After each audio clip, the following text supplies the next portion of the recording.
just let me know and then we'll call the meeting to order.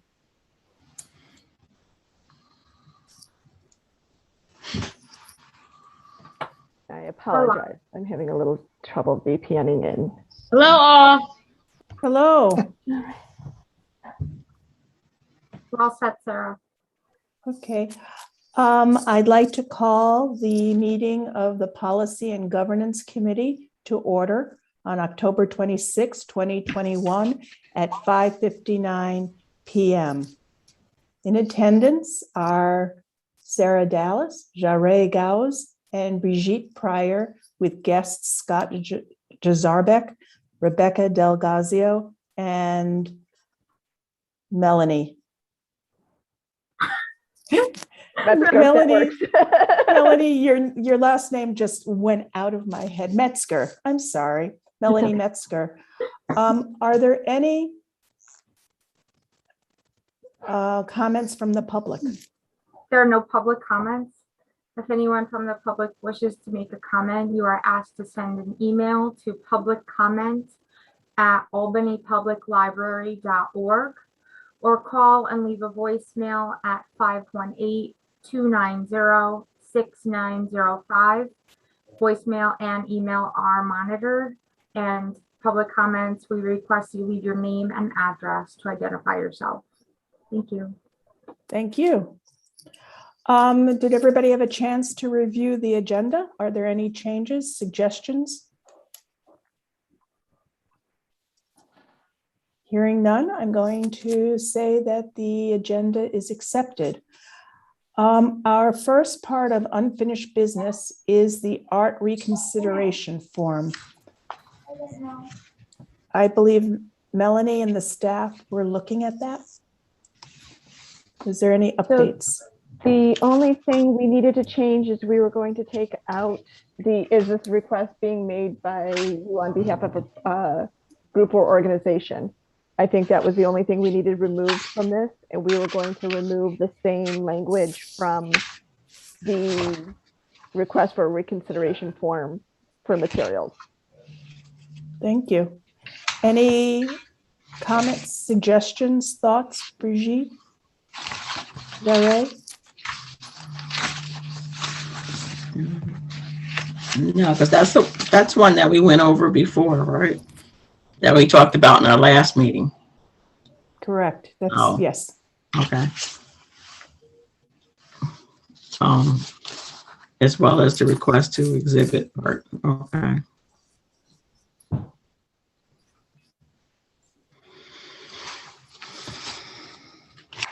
I'm sorry, I did have a question in reference to the agenda. I'm just going to hop in here real quick.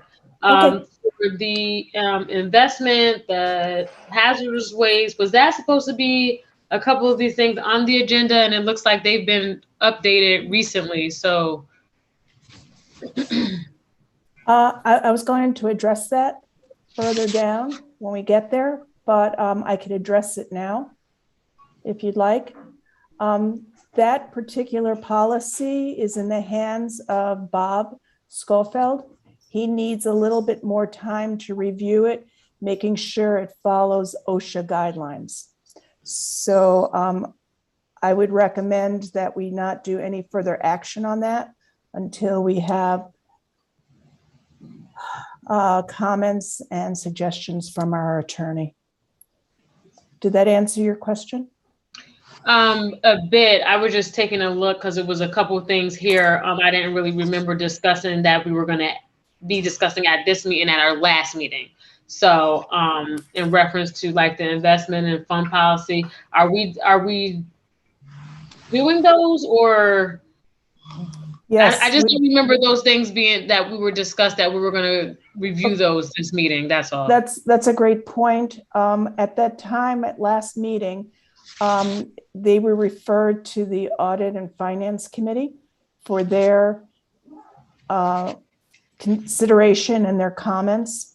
And then after that, it was shared with the council, with our council.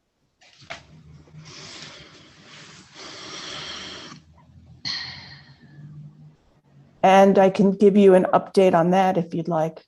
at this Yeah, I didn't point. really get a chance to take a look at those because I saw the agenda kind of change from what my understanding was. This, I got an email earlier today. So, you know, that's kind of a little bit last minute to be adding new agenda items that, you know, Well, didn't really that have was, time to take a look at. that's duly noted. And I'll do a better job in developing the agenda in the future, Jarrett.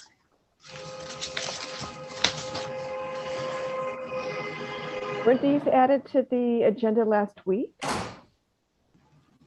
I don't think there was any changes since last week to the agenda, correct? I saw just an email just in reference to what we discussed before, an email from today with quite a few things added onto it. I didn't see that. Or rather, from what we discussed, I didn't even need to look at agenda because I was going off of what was discussed our last meeting. That's why we added items to the agenda a week before, and to give you guys the heads up. I haven't sent any emails to the board today. Today, yeah, nothing came through today.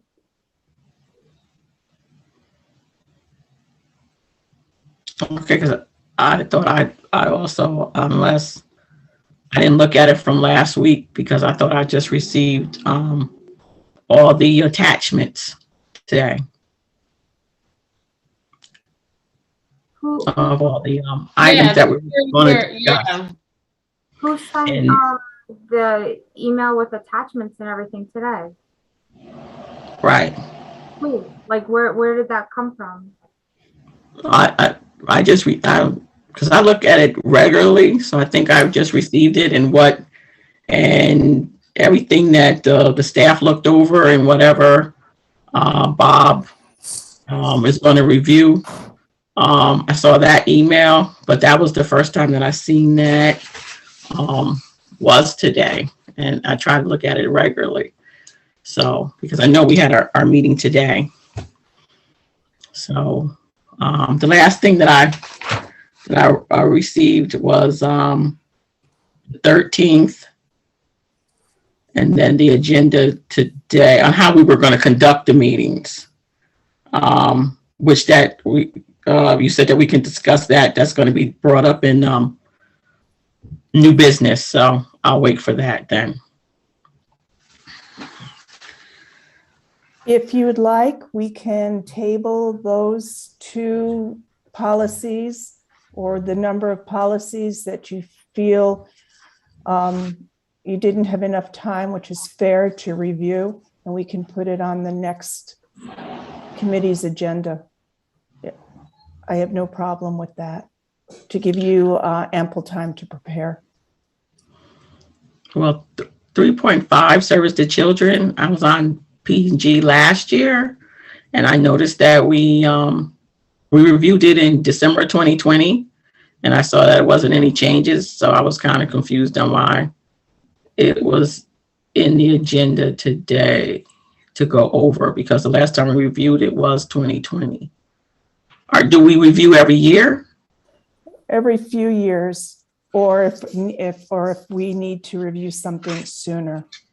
In 2020, that one was, I believe, modified. We changed the age range on that, and we said that one specifically we would revisit in a year to see how that was progressing. Most have a 2 to 3 year review rate, but there's a couple that we will specifically state, like, review this in a year if we made a change that is significant. And we had changed the age range on the children, that last one. So we were scheduled to review, to go over how that was working.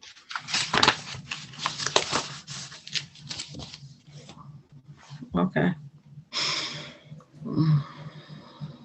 So is it your pleasure to table a number of these until next week, and just tell me next month, and tell me which ones you would like tabled, and we can do that and revisit it in our next meeting?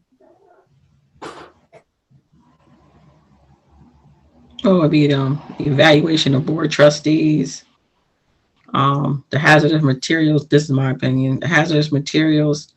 And then you said that the fund and investment was bounced back to us from finance. So I guess we can discuss those. And I could also tell you that the attorney has reviewed some of these policies and has given us his opinion on them. And I'd be happy to share that with you, if that would be helpful. Yes, Okay. it would.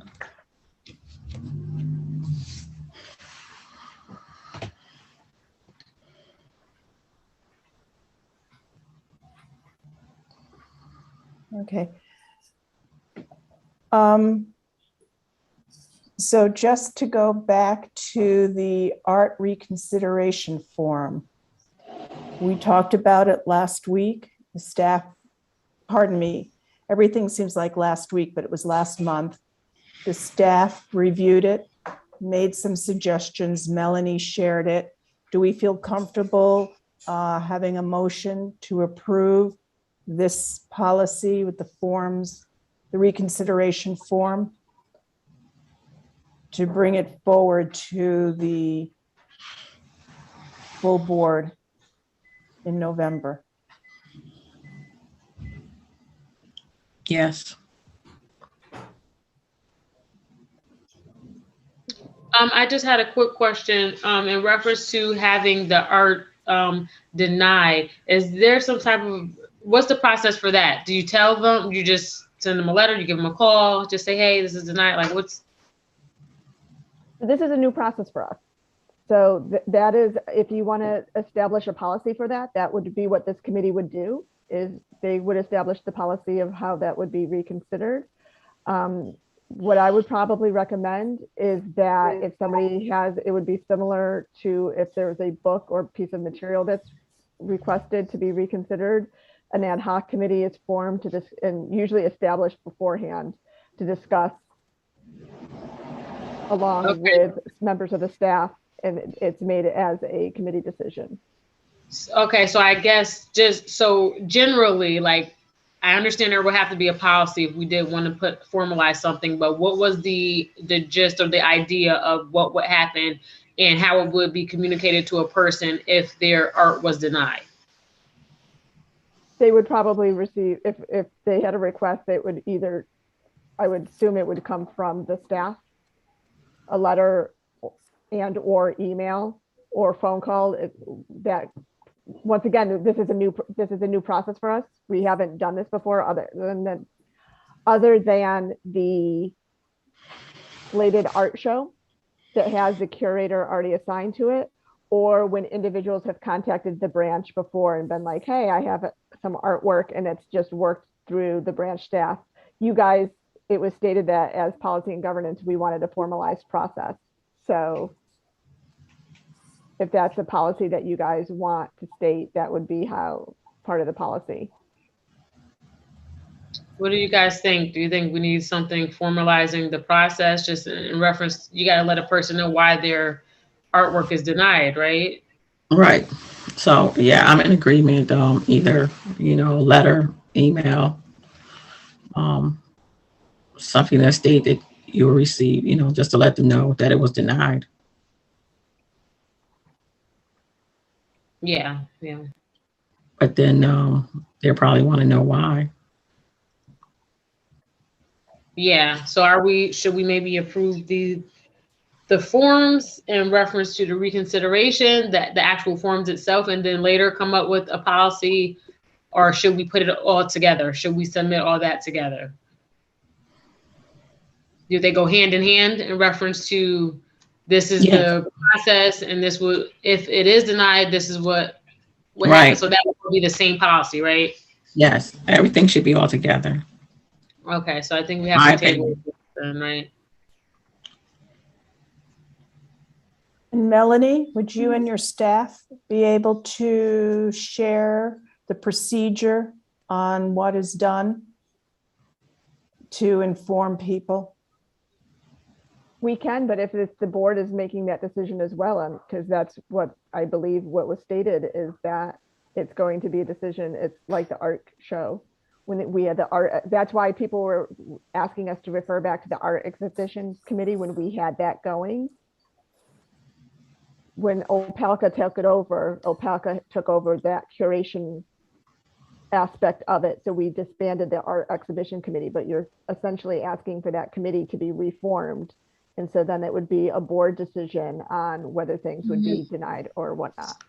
So I don't think we were asking from what my recollection was, it wasn't asking for the committee to be reformed. When we were asking about who makes the decision in reference to what artwork will be displayed, my understanding was you told us it was the local branches essentially make up, the decision in reference to what would be displayed, what wouldn't be displayed in that library. They have that, free range to do that. So not necessarily the committee coming back together, but it should be something to say, even if it does go to the branch manager or whoever, this is who it's submitted to. This is, if it's denied, this what should happen. It should be maybe a certain time frame to where you would let that artist know.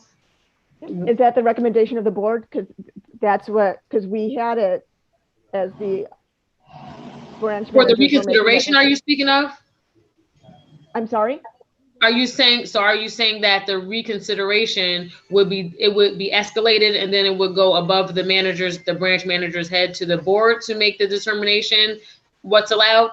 No. So what we were saying is when this was brought up about how when individual artists are displayed at the branches, we had explained that the branches made those decisions. Usually the artist contacted the branches and said, hey, would you like to display my art? Or if we identified individuals in the community, the branch managers went out. And you said, it was my understanding that the board wanted a more formalized process similar to the art exhibition, how it had previously run, where there was a board to make those decisions about what art is displayed. If you're stating that the art is still being decided upon by the branch managers, that has to probably be stated in that policy. Can I just jump in here, please, Jere? Am I hearing you say what you'd like added to this is that people who are taking their time to offer to display their works, that they be notified that yes, they have been accepted or not been accepted within a reasonable time, so they're not waiting to hear? Is it as simple as that? Yeah, so I'm saying a couple of different things. So regardless if we're going to create another reinstate the committee or just another body to govern over that would be fine, but just a process to, yes, if they're submitting, whether it's approved or denied, a time frame, 7 days, 10 days, whatever it is, yes, you've been approved, yes, you've been denied, and if so, in reference to the denial, this is the procedure to go through if you want to reconsider. And if it is a reconsideration happening, what body does that go to? Does it go to the full board? Who does that escalate to? Essentially, and it will all have to be under the same policy because we don't need all these different policies flying around, and we'll all be under the same thing. So I think we would have to table this and create an inclusive policy with everything in it. Right? Jere, I don't think, I'm thinking that it should be the executive director who has the final decision-making of whether or not something is displayed. And I don't think it needs to come back to the full board. That I hear what you're saying. My thing is whoever it goes to, that's just something that needs to be added into the policy, and it just needs to be all inclusive instead of having policy. I'm not hearing Jare say that it needs to go back to the board or even that a committee needs to be formed. I think she just wants a uniform communication back for everybody and how it's handled. And that's a good process and procedure for staff to follow. I would actually make the argument that we allow our branch managers and our heads of branches to oversee collection management and oversee and decide when they do displays. So I would even leave it at the decision making of the branch manager. And there could be a multitude of reasons why they're not comfortable with the art being displayed, or maybe the schedule on which the art's being displayed. But I like the idea that Jare is putting forth, which is we got to at least let people know. We got to let them know why we made the decision we made. Am I wrong in that interpretation? No, I think you're dead on with that interpretation. And just if it does, I do kind of like the idea. I have to try and recall what the full board was saying, their comments in reference to who would actually make the decision. But let's say it does stay with the branch, with the branch. I think the next escalation would naturally be the executive director in reference to a reconsideration. So just that would have to be stated. That's all. Jerry, Okay. that's very similar to how we handle books. Mhm. So I think that makes the most amount of sense. We want to give the staff discretion to display information that they feel is pertinent and important. But we also need to allow the public the ability, if they don't agree with what the staff member is doing or their staff member's decision, to at least have kind of an arbitration going forth. And that's probably best in the role as for the executive. I agree with you, but I'm looking at the material selection policy, and the reconsideration policy doesn't say what the process is. It just gives somebody the opportunity to ask for reconsideration of something. So I think Jerry makes a good point that it should be the same for all of these kinds of things. So all of these that have, all the policies that have some kind of reconsideration request, just have a timeline of when people would be notified. I share with Jerry our matrix for loss of library privileges. And that's not necessarily a publicly facing document, but it would probably be wise for the library to make a document similar to that for art, similar to that for programming, similar to that for collection development, so that if anybody does have an issue, they can FOIL and they can get our matrix that says this is how we handle this process. But I don't think it needs to be a public facing document, because then you're kind of getting into the work of the librarians and the professionals. Jerry, are you happy with that? Does that work for you? In reference to what exactly? Tabling it and coming up with an inclusive policy, or? I think we're treading between procedure and policy. Procedure is the step-by-step way something is carried out. And I think that's on the shoulders of the staff, because they have to do it and enforce it and make it work. I think as board members, we do the overarching policy and not the procedural steps. I guess in my opinion, there needs to be, just taking into consideration what Scott just mentioned, there needs to be a front and back end in reference to a public document that the public can go by and have some type of guidance in reference to what can be submitted, how the procedure does work, and then on the back end, a policy in reference to the staff, how that should be handled, maybe sort of a little bit of a loose guideline in reference to what's acceptable, and what they should do with, escalations or what have you, just so we can get it all, we should be working on these things simultaneously so they match each other. That's just what I think. If we had a statement in the policy that says requests for reconsiderations will be handled by the branch manager on upwards, or up the, because it's probably branch manager, heads of branches, assistant director, executive director would handle those inquiries or requests. And then an answer will be given within 2 weeks of receipt of the request for reconsideration. And then that's the policy. And then we would, as a staff, would work on the procedures of how we would, the rubric or the matrix that we would use to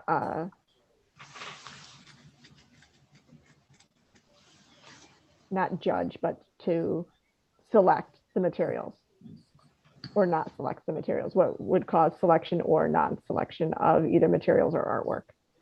Would that work? Jarrett?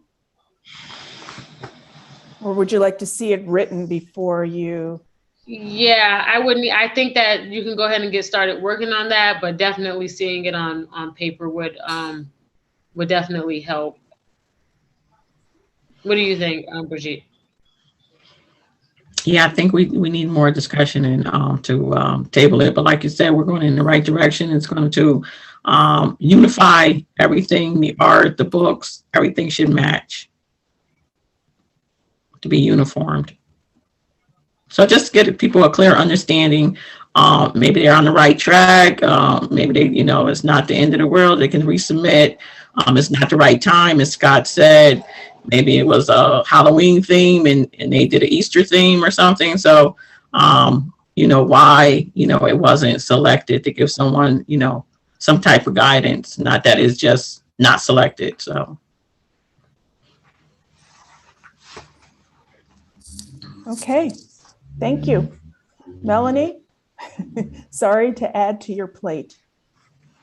No, Thank I you. mean, it's a procedure that we have a loosely defined procedure already. It's just, this is a new step for us because, as I said, any of the artwork that has been displayed that it has not been part of the formalized art show has always just been up to the discretion of the branch managers. And I don't think we're not one to turn people away usually. Usually it won't work right now, but we can do it in the future. So it's not turning them away. It's just rescheduling them for a later date. So Right. This is just new territory that we have to kind of think ahead and what would happen if we decline somebody, because we are. I don't think it's really changing really what we're already doing. It's just a matter of formalizing it on paper so that we can have transparency for the public and allow it to be inclusive. So let people know you can submit. Hey, this is, what happened. So we're not really trying to change too much of what's going on, just having really formalize it so that everyone can have access and really have an understanding of how their own library works and how they can be even more involved. I think that would definitely create an environment where people would feel like they're able to be more involved in the library if they know, hey, maybe I could come up with something, a piece, and really display my art here as well, and really have some type of ownership in their own, library and have some more involvement. So I think it would be definitely a good thing. Very wonderful and valid points, Jarrett. Thank you for bringing them up. You have to make a motion to table it because essentially you're going to be combining the request to exhibit art with the art reconsideration form. So do you have to make a motion for that? I don't believe so. I think you have to make a motion for something that you are either passing or not. We're just saying this needs to go back for some more work. Can I ask for a clarification? Because I think the word of the week is semantics, and I think we're getting confused about something. So the art reconsideration form that we have up and that we presented is for when somebody objects to a piece of art that is hung in the library, not to reconsider them being denied exhibition. Okay. All right. That's two separate instances. I'm sorry, could you say that again? So the request art reconsideration form is similar to our materials reconsideration form. It's a form that if somebody objects to something we have in the library, so should somebody object to a piece of art that we have hung in the library, that's what the art reconsideration form is. The art reconsideration form is not to go back and from somebody's request to exhibit art that was denied. That's a totally separate item. Yes, I hear your question. I definitely hear your question. So I think that needs to be, there seems like there needs to be maybe about 3 forms in reference to reconsideration possibly, but they all can mimic each other, but just a little bit clarification on the title. So if it was the art exhibited, art reconsideration request form, just maybe a little bit more clear that this is for art that's, just the title, just to differentiate, and maybe just a little blurb in the policy that this is what this form is for. This is what this form is for, just to specify, but I think they should all, right, be under the same umbrella, right? Guys, it should all be under one. So You you're know, when those requesting a policies- third form. I'm sorry? You're requesting a third form that then be created for those people who are Yeah, so maybe a denial or reconsideration form. form. Yeah. Okay.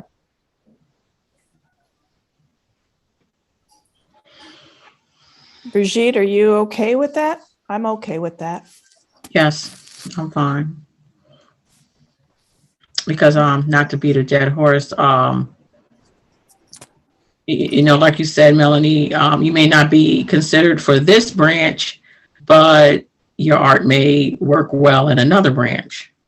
And so we may not consider you for here, but the branch manager might pass along the information to another branch manager. So just as Jare said, to give people clarity and transparency that your art Yeah. is being considered. So I'm And- sorry, just to be clear, we're going to move the art reconsideration form, which is similar to the book reconsideration form, where a member of the public is concerned about something that's in the collection or on a wall.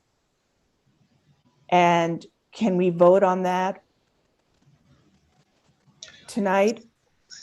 So I thought, just in case, I just personally feel like maybe it would be better to vote on all these together, since they're all dealing with essentially the same thing and it's all going to be under one policy in reference to art, so that maybe if we leave something out here, we don't have to go back and do another whole a whole to do to fix or edit something. There might be something that comes up in the next meeting, maybe just a little blurb or something that we might need to add because we've come up with a better policy, Okay, so the first piece of unfinished business, Rebecca, for the next Policy and Governance Committee will be looking at all of the reconsideration forms, as well as, I don't want to be negative, but the denial form. If Yes, something there should be a isn't standard chosen. denial form. Yeah, standardized denial form. Yeah. So that'll be the first part of new business next month. Okay. Are we all in agreement with that? yes. Okay, thank you. Yep. The next thing, that was the art reconsideration form. The next one was request to exhibit art. So we're going to push that to the next meeting because we want all of the forms and look at everything at once. Am I correct in that? Yes. Yeah. Okay. Rebecca, that'll be the second agenda item in the next meeting. Public access to library records. Jare, did I hear you say that this is the first time you want more time to look at that because it showed up and you didn't have enough time to prepare? I don't mean you, but that there was it wasn't on the first email out. Did I hear that correct? Or did everybody get a chance to look at public access to library records? Well, I'm not saying that it didn't go out before, but this is the first time that I noticed it. Was That's fair. today. So That's fair. That's I fair. did have a chance to glimpse, and I just had a question. But if we're going to talk about it later, that's fine with me too. And I'll just hold off my question. This did go to the attorney, and the Right. attorney said that there is one thing in section 6, and that he's recommending that it doesn't go to the library board of trustees. That's 6A, but it should go to the director. Because if it went to the library board of trustees, it could take very long because it would come to our committee, and then we would talk about it, and then it would go to the full board when it's something that should probably be dealt with much quicker. And he's recommending that it should be, the director should be the appeal decider. But he had no problem with the rest of the policy.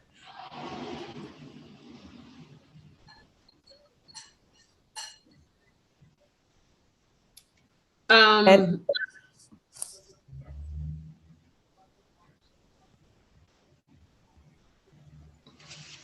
So, I don't know, this may be a silly question, it's something I should know already, but what is the record access officer?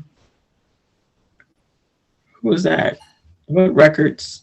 That is, we have identified Stephanie Simon as our records access officer. And I'm sorry? Stephanie Simon, our public information officer, is the person we've designated in that role. The verbiage that we have stated is what is required by the state. They state it has to be a public records or the records access officer. We don't have somebody actually hired for that role because that would be silly. So we've designated our public information officer to fulfill that role.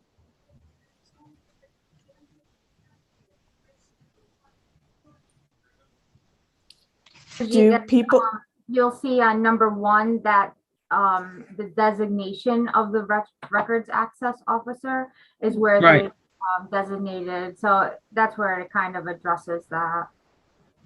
Yeah, It's that she's the one that answers the FOIL requests. okay. Okay. You look like you have a question, Jare. I was just thinking in reference to the 6A that Bob mentioned, just to have a safeguard in there, I guess, if we do push that to the executive director, could we then just add another point in there, I guess, maybe if they still weren't happy or wanted to take it further, that it then could be escalated to the board. So most will be filtered through the executive director, and I'm sure it could be able to be handled. But if further escalation needs to happen, it could go to the full board. I think that's a good point, but I think we'd still be a problem with the 30 days of denial and the 20 days as it's stated in here.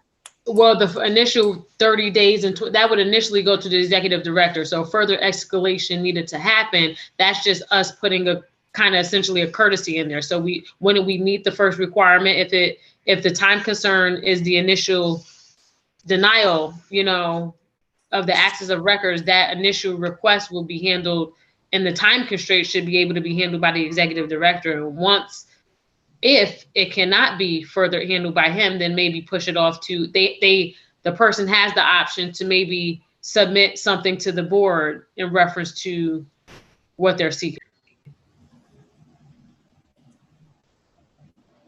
I think we would just have to clarify with council if that second level is acceptable and if that second level has to happen within a set period of time. Well, isn't the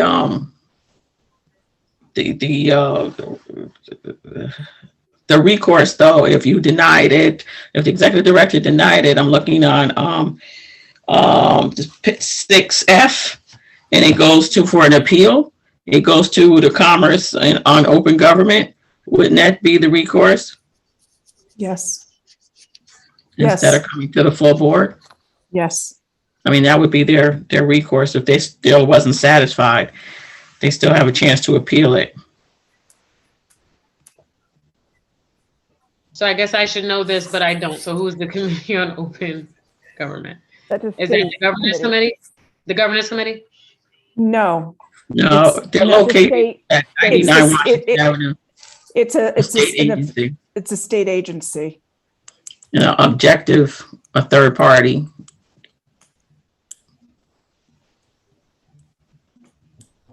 That's a good question.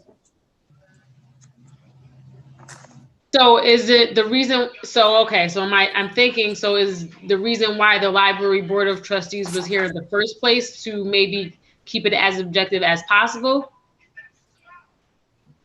And maybe that's why it didn't go to the executive director in the very first place. I don't believe that was the case. I think it would. I don't think that was this discussion because I was part of the committee when that was put in. Maybe to protect the executive director, but the executive director is working for the board and to fulfill the policy. But if you feel very strongly about that, Jarre, we can ask counsel, but his recommendation was it has to be, he's recommending the director should be the appeal decider. Because of the interest of time and the process and getting the information back to the person who is requesting access.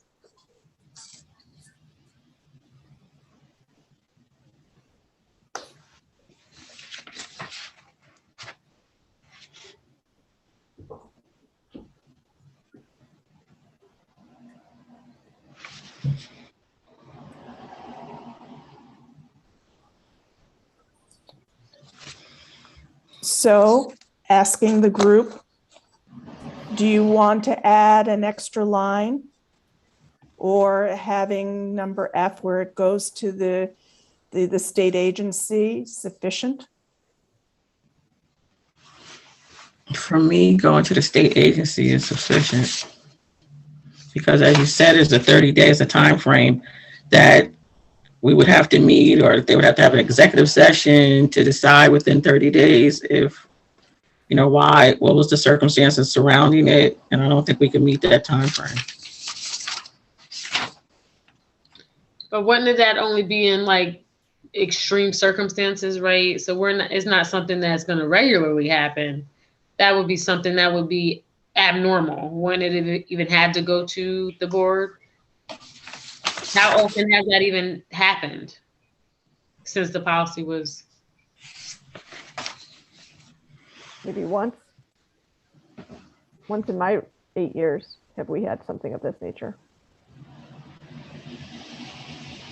And it was discussed, I believe the matter had to be discussed with legal because it dealt with personnel matters. So when we had to make the denial for the information, it was on the advice of legal. And I don't think it ever went to the board after that. Do you remember, Scott? You're muted, so I don't know what you just asked. There's not anything. You know what? That was a FOIL request. Yeah, I mean, by law, we're allowed to strip out personal identifying. I think that's what we did is we gave as much information we could without identifying individuals. And the person wanted to know the identity of the individual. And yeah. So given that. So what typically happens in a situation where we think we're going to, Jarre, if we think we're going to have to go to court or there's going to be some legal matter, usually we let the board president know about it in advance. And then the board president makes the decision on whether or not it should be something that's added to the agenda in the future. So typically a board president is made aware of multiple situations that we don't bring to the board for one reason or other. So in this situation, it was that, hey, we got a rather large FOIL request. We're following it. We're having the attorney review it. The attorney reviewed it and nothing came of it after that. So a lot of stuff goes to the board, but it really goes to the board president and they decide whether or not it's going to go on the agenda. And if it becomes like we're getting sued, the board's going to be made well aware of the situation. So, I mean, with that explanation, I would think that there honestly wouldn't be anything with how it's written as is. If you know, if it's filtering through to the board president, they're going to make the determination, and it can get squashed through legal. We don't really need to mess with it. I mean, it seems like the 30 days would be, you know, null and void. Like that seems like that is a constraint that, with Scott just explained, would be met. Yeah. You're only, Open meetings law and FOIL requests, they're very well put together. It's a very strong process with a lot of precedent. So I think I don't see any reason for this policy to be changed, because I think we follow things pretty. yeah, I agree. We do, So- but I believe Bob's concern was in that section 6. We have both. So in one line, we say it goes to the board, and the following line it says, but to give it to the executive director. And he says it has to be one. Yeah, you or the need to other. choose one of them. And he's recommending that it be the executive director. just listening to Scott's scenario, I mean, I really like this scenario like he just gave and how things are typically handled. So my pick would be the board president.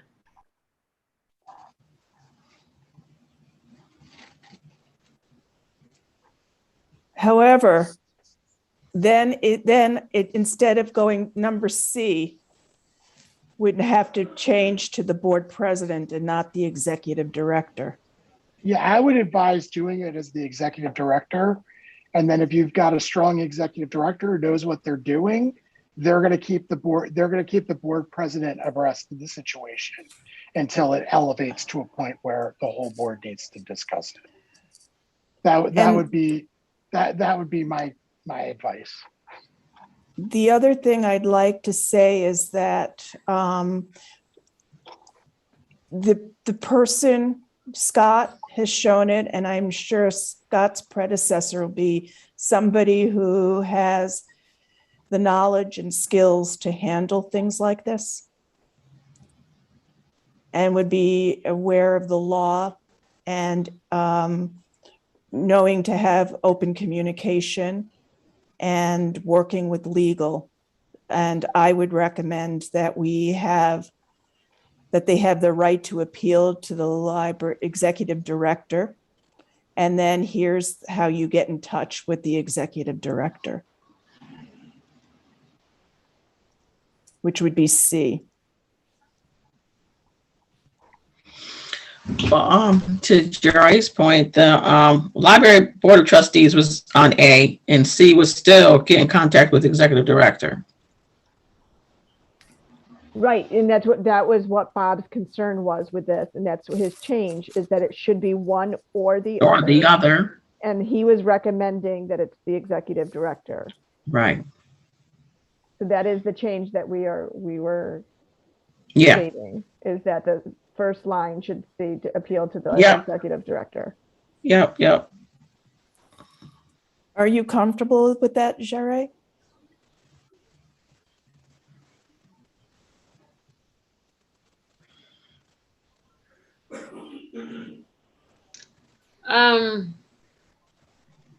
I don't know. I think I would suggest that we recommend that it's A says to the executive director and move it up to the full board and let it have a larger discussion.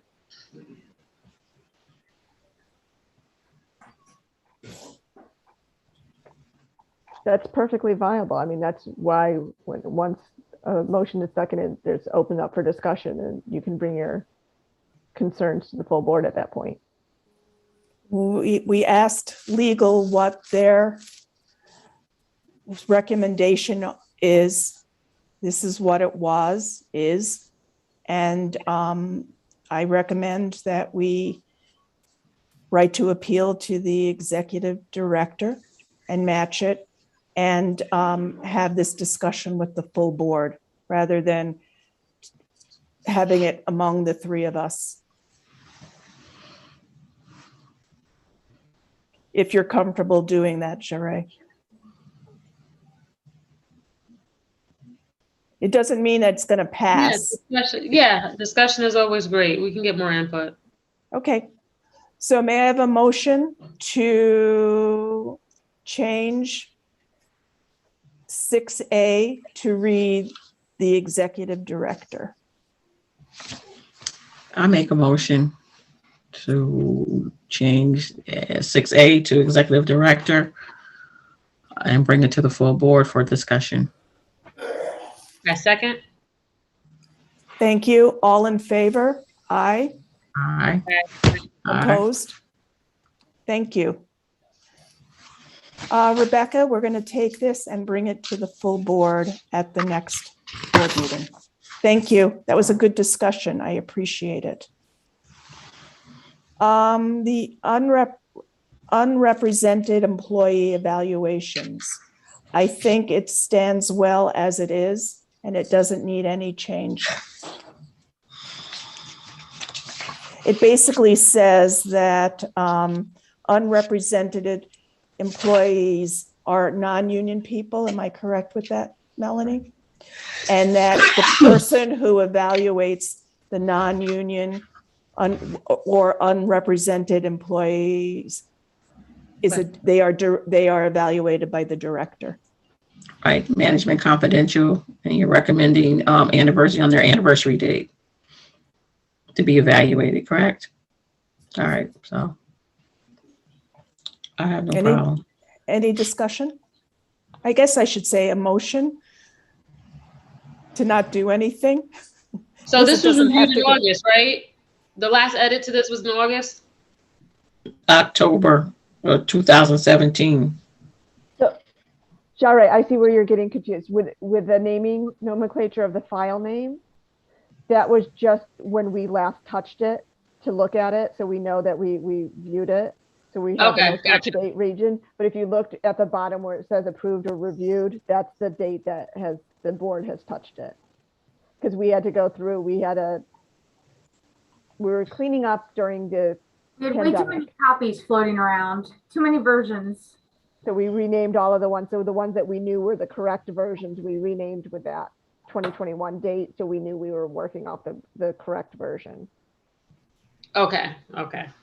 So if we're all okay with this policy, I think all we have to do, Melanie, is to say that we reviewed it and we are recommending no change. Correct. Do we need a motion? Yeah. In this committee. Is everybody, well, I should say, will somebody make a motion? I make a motion to accept the unrepresented employee evaluation policy with no changes, stay as is. A second? I second. Now, any discussion? I'll get this right before I retire. You got it. No discussion? All in favor? Aye. Aye. Aye. Thank you.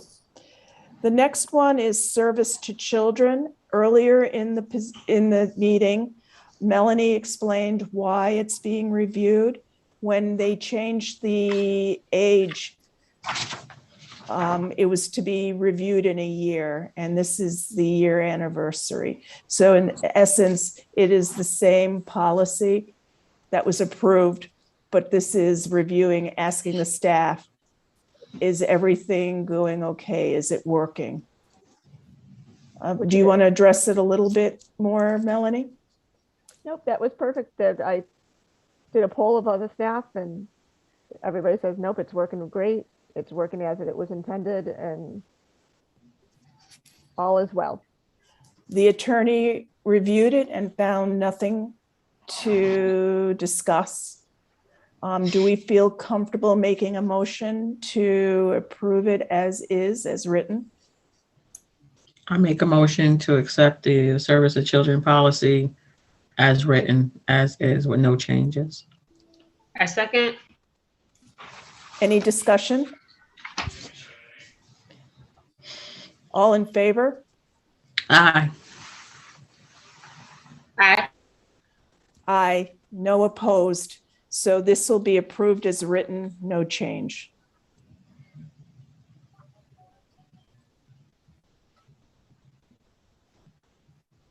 Thank you. The next item on the agenda is the evaluation of the Board of Trustees. Did everybody have enough time to review this policy and feel comfortable talking about it?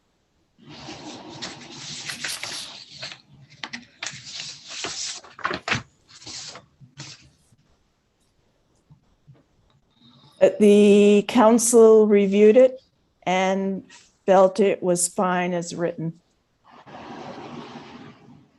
This policy pretty much says that we as the board need to evaluate if we are effective or not, and do it annually. Right now, you're doing it quarterly with the quarterly board evaluation. Okay, so I'm looking at this then. The purpose says at least once annually.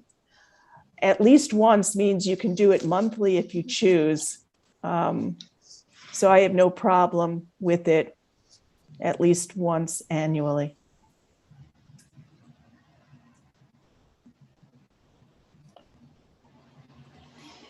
May I have a motion to accept it as written?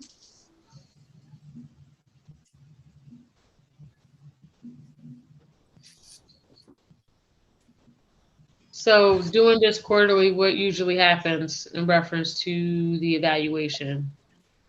When was the last one? What was the discussion? Was it discussed at like the board meeting? And So it's not on the perfect quarterly schedule right now because there was a few times that it's fallen behind for whatever reason. It is coming up. It could be either November or December. I don't remember. And usually the board president sends out a survey with the same questions. Sometimes they get adjusted, but historically they're the same questions. And yeah, then they get the results presented at the following meeting. That's essentially it. is that something that's discussed in executive session or open forum? It's open. Open. Now the responses are anonymous, but and that's also how they are presented. And you can write comments and everything, but it is presented in an open forum during the monthly board meetings.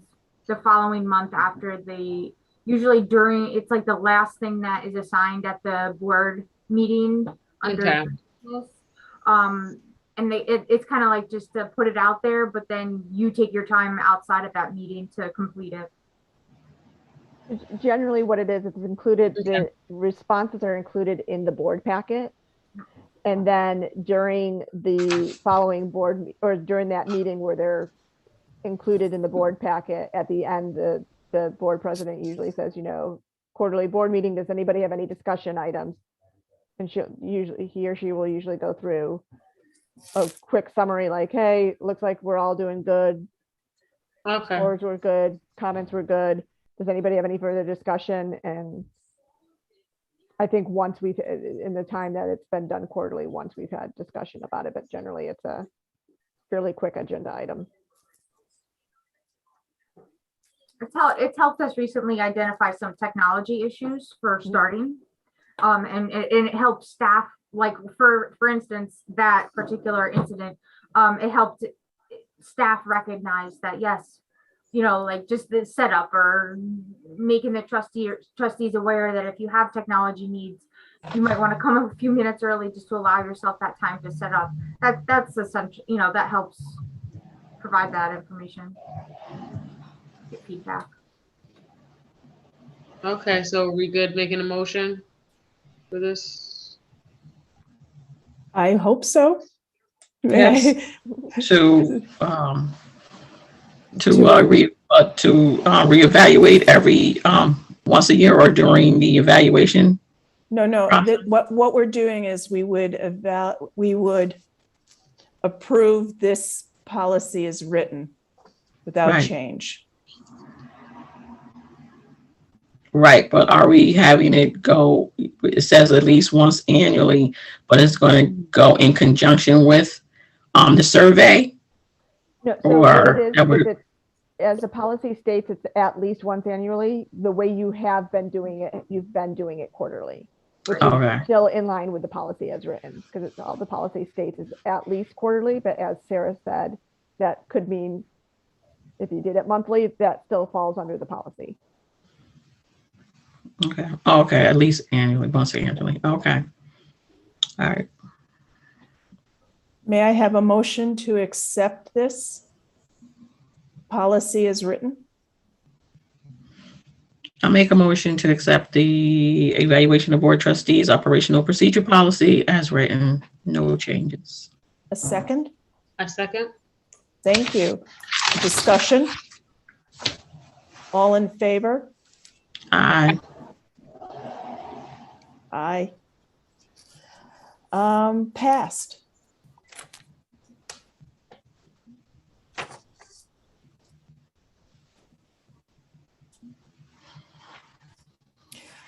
The next one, the hazardous materials 3.07. This is in the hands of council. He didn't have enough time to go over OSHA and what is written in the policy.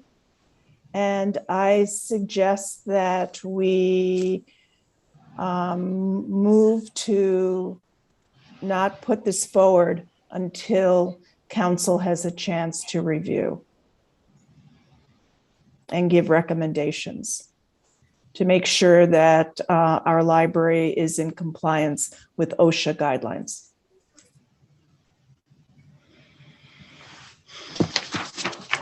Do we need to make a motion to put it off to the next meeting? Rebecca, please add this to the next committee with the understanding that if we don't have council's opinion, that it could be postponed to the following month. Thank you. Fund balance. This was a policy that was shared with the Audit and Finance Committee and council. And the Audit and Finance Committee said it's fine as written. Council said it's fine as written. Do we want to discuss it or put it off until the next meeting? No, I'm fine. Could I have a motion?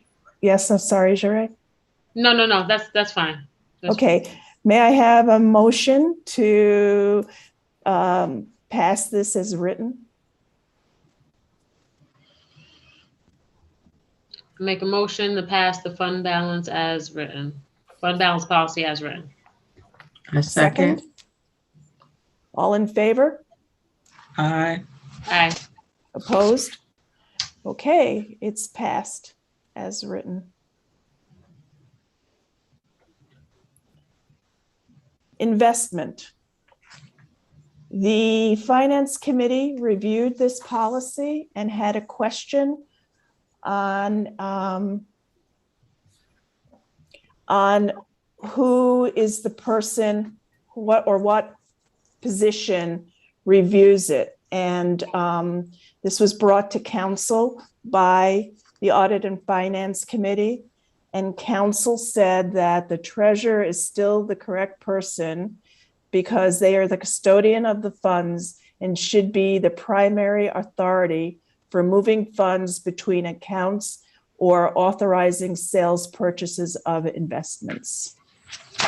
So that was the only question Audit and Finance had, and this was the answer.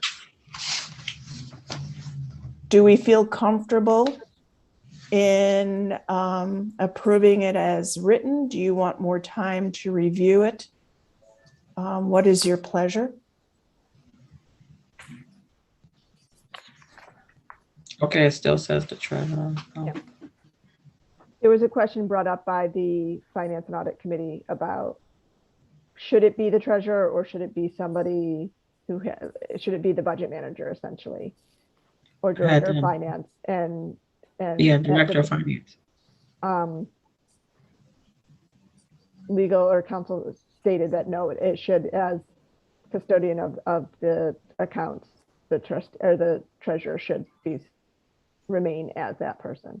So that's why there should be no changes necessary. Okay. Do you all feel comfortable with that explanation? I'm good with that. May I have a motion to approve as written? Go ahead, Ray. I make a motion to approve the investment policy as written. A second. Discussion? All in favor? Aye. Opposed? It carries. Thank you. Good job, Um, everybody. Got through that long list. And I appreciate everybody's patience. The new business. I don't know how you all were feeling about this, but I think we need to have a better workflow between the committee through the board. And I believe I shared what was suggested. Melanie and I spoke about it, reviewed it. And do you all have a copy of it? Or do you want to, or Rebecca, do you want to put it up on the screen? No, I have a copy. Yeah, I can share my screen, but everything is attached on Board Doc. Yep, I have a copy. Stop that. Okay. What we would do is we would identify policies to be reviewed at the following month's meeting. And what I would recommend that we would work with Melanie and Rebecca to help identify the policies. And then 2 weeks before our next meeting, Melanie and her team would review the identified policies and making suggested changes, because they are the people that know the library inside and out. We're more of we approve policies, but we don't actually do them. We're at a higher level. We're not involved with the running of the library day to day. So Melanie and her team would do an internal audit of the policies and making the changes that they believe are needed or desirable. And then after they do that, the staff would give the proposed changes to our legal counsel. Okay, so we're doing it, I think, in a logical step order. Then 1 week before our next meeting, council will complete a legal review of the policies as amended by staff, and then make the suggested changes that the law requires. And then Bob would share it with me, and then we would add his comments to the packet you would get before the next meeting. So that would be 1 week before the next meeting. So everyone would have it, but At least people on the board prior to? I mean, you know. these will come to us first because we review the policies and then move them forward to the full board. So as soon as our committee meets, Rebecca would do her magic and share it in the board packet. Right, I understand that. After we review it. Right, but prior to that, you're saying within the month, it's two other entities, the staff as well as Bob is seeing it before myself or Ja Ray is seeing it. And you said 1 week prior to, that's when we'll see all the changes that they made, and then we'll have the discussion. I would prefer even if we're working in conjunction, definitely don't want this to be an adversarial type of relationship, but I would prefer if you could send it out at the same time. I think that could be done. To myself or Okay, Ray. so when Melanie identifies the policies that will be looked at, we get a copy of that memo. Right. So that Jerry and myself, and as well as you, we can have time enough. So when those changes do come, I have some kind of abreast of understanding of, what's being changed instead of 1 week prior to the meeting. I think that's brilliant. I don't think there's a problem with that at all. Right. Can that happen, Rebecca? I'm helping you delegate your work. Can that happen? Yes, of course. I think that makes it stronger. Thank you, Brigitte. So next month, we review the policies with the edits by staff and council. And then we can either approve the policies and then send them to the full board, or we can say, and then of course the board can make edits or to the suggested revisions or the policy. Okay. And that, do you see what we're doing? We're going to look at the policies that are identified by Melanie and Rebecca. They'll send us a copy. It'll go to Bob and the staff. We'll get them back first to talk about it before the full board meeting. And if we have questions, we can put it back to the staff, or we can move them forward to the full board for their discussion and evaluate. Okay, so what I will say is, Oh, you got muted. You're muted, and I know I want to hear this. Melanie and her staff are going to identify the policies. They're going to come to the P&G committee. P&G, Melanie and her staff are going to make edits to the policies. Council is going to make edits to the policies. It's going to come back to P&G or then go to the full board at the same time. Come to us. Come to P&G.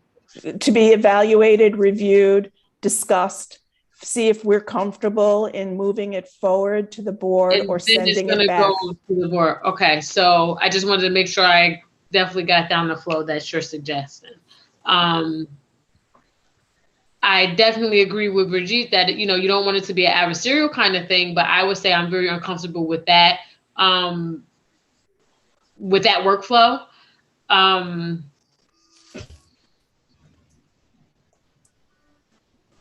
Yeah, I would just say that I'm uncomfortable with that. Can you talk a little bit more about why you're uncomfortable?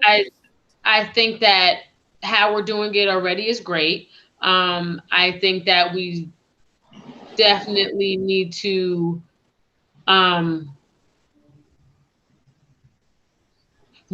just think we definitely need to respect, everyone's positions in reference to trustees, in reference to staff, in reference to council. So everyone has their job to do, right? So I think that I just really would be careful in reference to blurring those lines a bit. I definitely think it's a good thing to take into consideration how staff feels and what they come across with and deal with on a day-to-day basis, but it's really the responsibility of the board to really come up with good working policies and edits and what we feel, I thought that our role was to create, edit, or what have you. And if we, do need advice on something, we're going to go to council. Of course, we want to make sure that our staff are happy. That's part of our job as a board. We want the staff to be happy. We want the public to be happy. But as long as everyone does their jobs, I don't really see a reason to.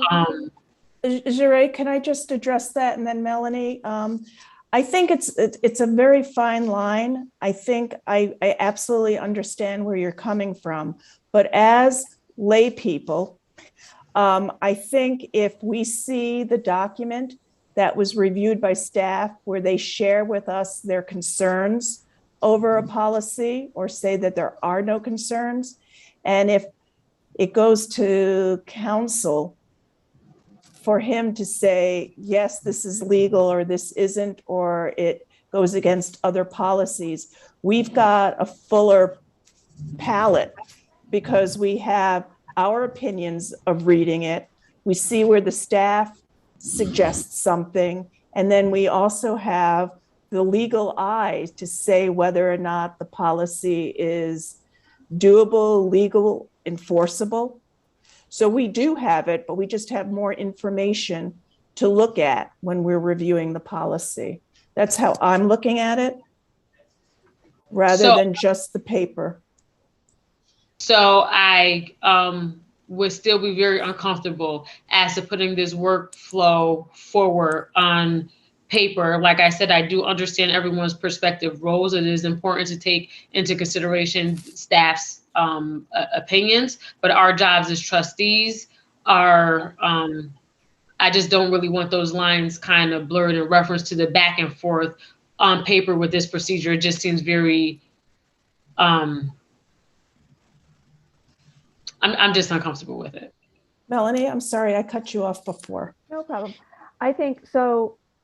I think I understand what you're saying, Jare, and I totally get that. I think it's more of a workflow issue. It's not necessarily stepping over each other. So what if I can kind of walk through the process that I'm seeing here? Tonight at this meeting, we look at the policy grid and pick the next however many, if we want to do 4, if we want to do 5, if we want to do 6 policies that we want to review for the next, we identify those as this committee. And so we say, you know, so looking at the list, the next 4 would be the Albany Made behavior, board meeting absence, and displays in public notices, unless I missed something there. But we would say, okay, those are the 4 policies that we're going to look at. You guys would take that back and look at it. Within 2 weeks, we want staff to look at that to see if there's anything that we've been noticing that has been impediment to what we've been doing. So we can bring that up to the board to say, by the way, this isn't working for us, or this is working great. Thank you very much.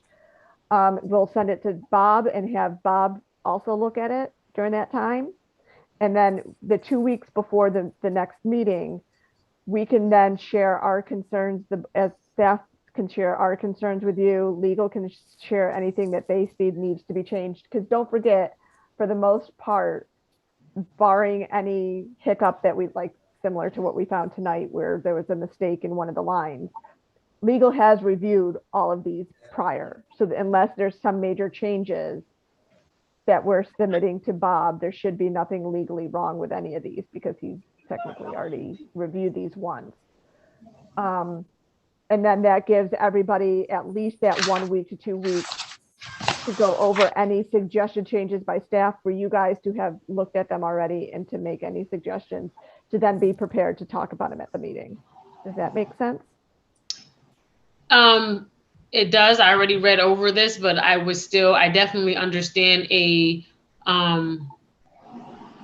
what is trying to be gotten at here, but I'm just still uncomfortable with this, this workflow. I mean, we have, you know, the executive director here. If I'm sure he's, and what my experiences in the past, although limited, if there are any suggestions or things that are of concern, he brings that forward. We have constant email communication. We have, you know, trustee phone numbers. You know, I don't think that this is really an appropriate workflow for their respective titles here. That's just my opinion. Can you talk about that just a little bit more, Jare? Are you thinking we're overstepping our role as trustees, or we're not fulfilling our role as trustees? For one, the timeline. We don't always meet. Is there the timeline for one, I think I'm a little bit uncomfortable with, because it's really kind of like I thought an as-need basis when we don't always meet at the same time every time. For one, every policy doesn't always need to be reviewed at a specific time. That's for one. For two, I just feel like what we have now is fine. identify policies. We have a policy, P&G meeting. We talk about it. That's our job, right? We come to the meeting. We talk about these issues amongst the trustees. What we think, if there's something that Scott needs to throw in there, or he feels something that's major concern. If it is something he feels he needs to communicate in reference to the policies that have already been pushed out, I'm sure that wouldn't be an issue to communicate that. So I'm very uncomfortable with the back and forth in reference to, you send out a policy, it goes to staff tell us what they think, and then, now the roles are getting very blurred, I feel, in this workflow, and it's a bit unnecessary, I feel, and I don't think it respects the positions, the titles of what our all jobs are. That's what I'm saying. So can we do, I thank you. Thank you for saying that. I always learn something when you speak, Jure, and I appreciate all the thought that you're putting in. Can we try this for 1 month? Just try it for a couple, I guess this is a 2-month cycle, that tonight we determine which policies we're going to look at next. There is a grid that has the times, because the way I believe we're supposed to review all of the policies once every 3 years, Melanie? We had it every 2. Every 2 years. So part of the policies that are identified have reached that 2-year mark. And then there are, go on. So, because I think that I was going to touch base on that with what Jare said. Currently, there's 38 policies. And due to the pandemic, we put off a lot of review of the policies. So we're behind on every single one of the policies. So we were using this time frame right now to go through the policies really quick to get everything updated. And then we had discussed in the past getting this group to meet on a quarterly basis. And that would be essentially, we would be talking anywhere between 6 to 8 policies on every meeting on a quarterly basis to get us up to that point. That's why we're meeting so regularly right now, is to catch up, because we were so far behind. So it's not as needed. It will be a regularly scheduled once everything gets approved, because it will be then every 2 years things will have to be reviewed, and that will be on a regular schedule. So we have to meet, because it says 1 month to identify the policies that we're going to review for the following month. Well, that could be done like at the end of the meeting. So at the end of the meeting, we look at the policy grid and say, okay, so what are our next set of policies we're going to review for next month? So it's not a 2-month thing. It's just at the end of the meeting, you identify the policies you're going to discuss for the following month. Because it seems like Rebecca has an agenda based on 2 or 3 policies already. You said you had 3 policies that we need to take at. So that's been identified. So will we have to? So according to this time frame, we're meeting for the next 3 months. No, we don't have to meet next month. But this is just the flow. The first month, this is done. And then the second month is the next. But it could be, we also, I believe Sarah had wanted the committees to meet more often. So I'm just going to throw this in here, right? It's not a surprise. Like she said, there's 38 policies that need to be reviewed on the books, okay? Because the pandemic things are behind. Can we just get a list of the policies that need, of those 38 policies that need to be reviewed? Some are going to go faster than others. Some are not going to need any changes in reference to getting that to that list to us 3. And we could, take a look at it amongst ourselves and see maybe, and just have a general idea of, hey, we're going to identify however many policies we're going to go through next month, or if we're going to table something, we're going to bring it back. But I mean, it's not a surprise. We know that there's 38 policies that need to be done, right? So we can just get the full list, as opposed to, piecing it out, so we can see what. Yes, feeding it out. And by the way, you have access to that list, and I'm copying it in the chat right now, but it was something that I'm looking at the list now, and you all have rights to it. So you guys have all been shared this document previously. No problem. Is it in Google Docs? Yeah.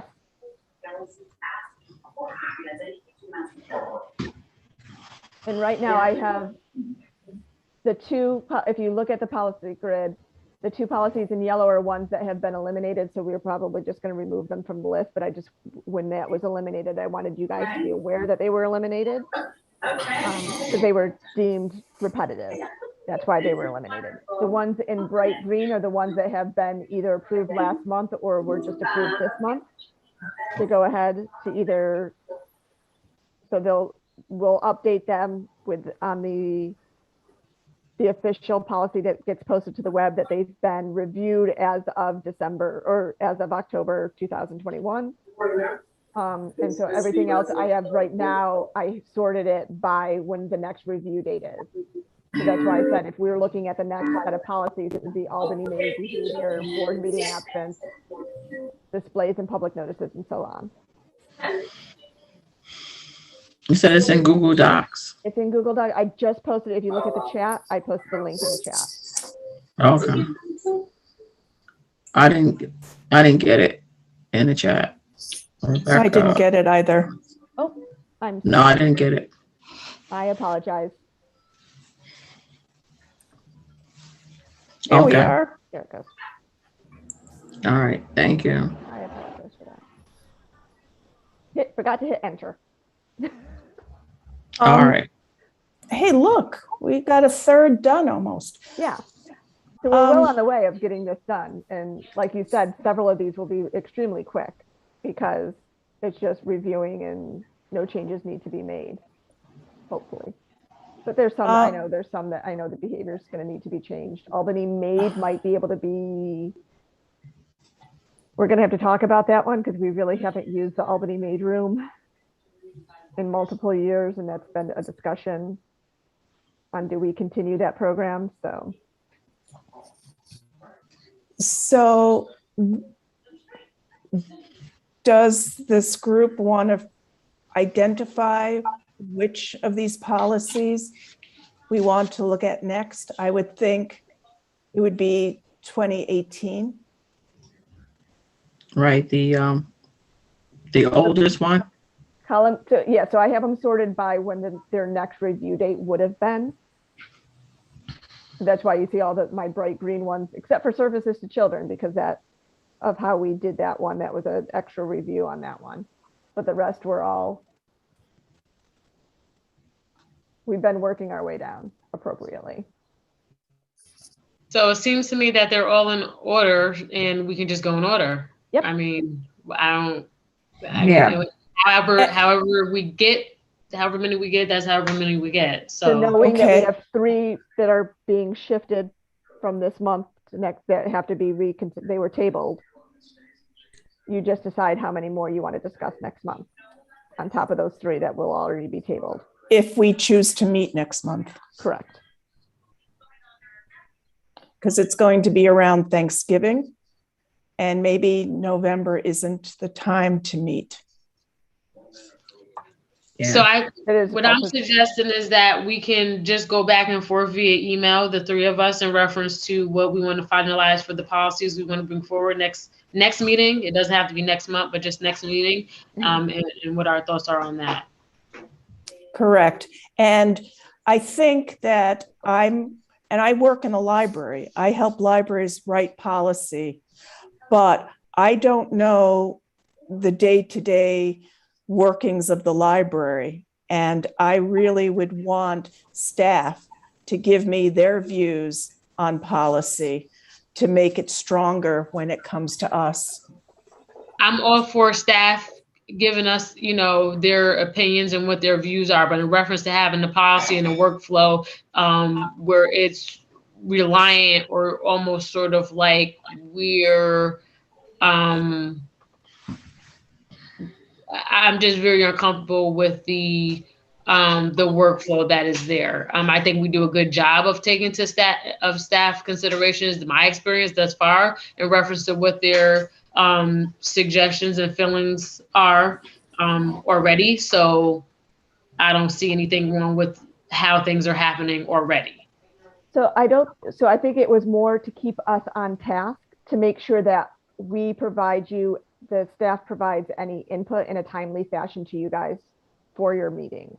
It wasn't necessarily that it has to be reviewed by us first. It was just to make sure that if we should see anything needs to be brought up to the board meeting, it needs to be handed into me and Sarah by 2 weeks before your meeting. So you guys have enough time to digest that. That's all it was saying. It wasn't necessarily that we have to. It's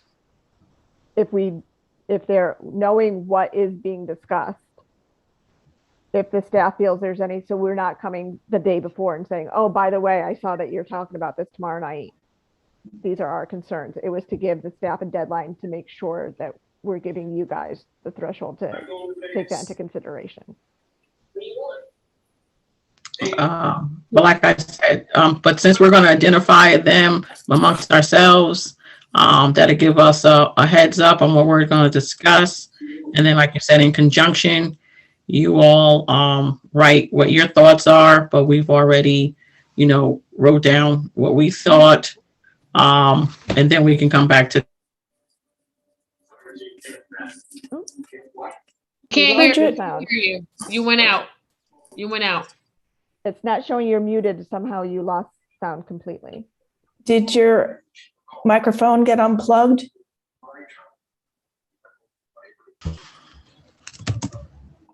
There you are. Okay.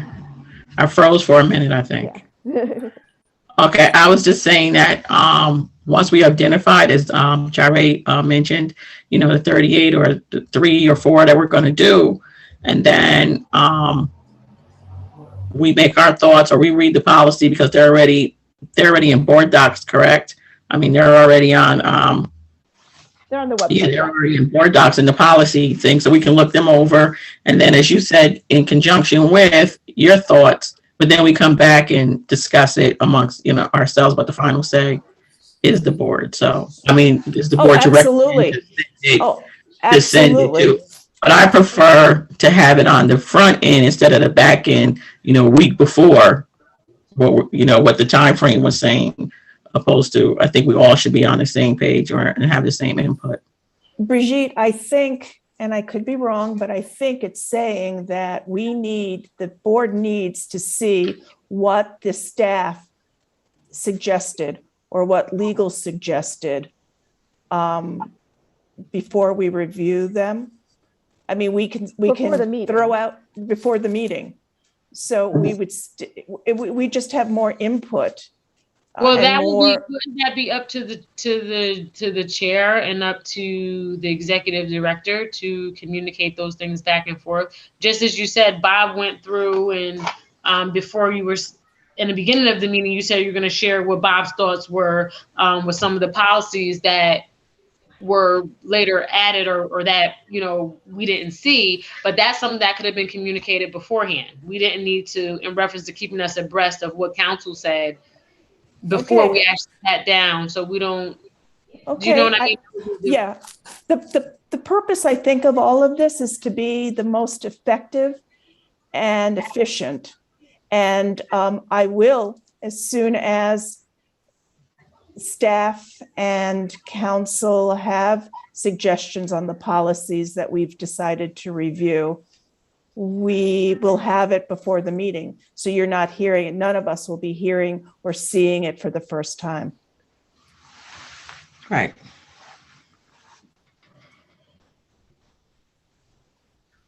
Does that make sense? So we're going to have all the information we need ahead of time. So it'll just make our meetings more effective and efficient and quicker, but still thoughtful, because we'll have time to digest what everybody is saying about the policies. Because we don't have to, we set the policies, but we don't have to follow them. That makes sense. People who have to follow and uphold the policies should have a say, because they could say this is just not working for different reasons. we take into consideration their say, but our job as board members are to set the policy. So it's not something that we're going to be beholden to the staff. Is we of course Correct. want to take into consideration. I mean, we have a healthy working relationship, but it's not something that we're going to be beholden to the staff in reference to their making the policies. That's not our job. I see. Okay, I absolutely see what you're saying. Yeah, we can say, nope, it's not going to happen.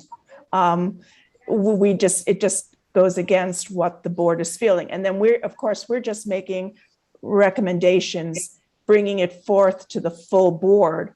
And there is discussion there as well. So it's not just saying the staff writes all of the policies. Or I'm not being clear, but I think we're saying the same thing. But we have a professional staff. We have one of the best staffs, I think, in the state of New York. And what they're saying is very important as we look at the policies. But it doesn't mean we accept them all as written or suggested. Does that address your concern? No, not really. I think we do have a great staff, and I think we do have a great board of trustees, and everyone, we have a great working relationship, and I think everybody is fully capable of doing their respective roles. And that line is very, I think it should be respected, and as long as it's respected, then there's no, there wouldn't be an issue. I mean, I really didn't see an issue with how things were going before, I guess you could say. So, And I think that's Guy's been very vocal. He's very vocal and stands up for and is very active in the process. So I don't think that it was a process that was broken ever in reference to Scott communicating concerns of the staff or keeping us abreast of what is happening in the libraries on the professional side, I guess you could say, if you want to say like Sarah, but so I think we're all saying the same thing. We were just considering, and it's not even we, this was a document brought up by Sarah, it was just a timeline. So solidifying the timeline of all these communications that were happening. Nothing's changing. It's the same process that we've always done. We're just solidifying timelines to make sure that all the documentation and all the opinions and statements are given to you as a board in a timely fashion. I get that, and I think that timeline is the responsibility would be of the chair and then the executive director to share those communications between the staff, what they're feeling, and then the chair, and keep everybody informed, I think that's fabulous. Can we just try this with some timeframes for a couple of meetings to see how it works?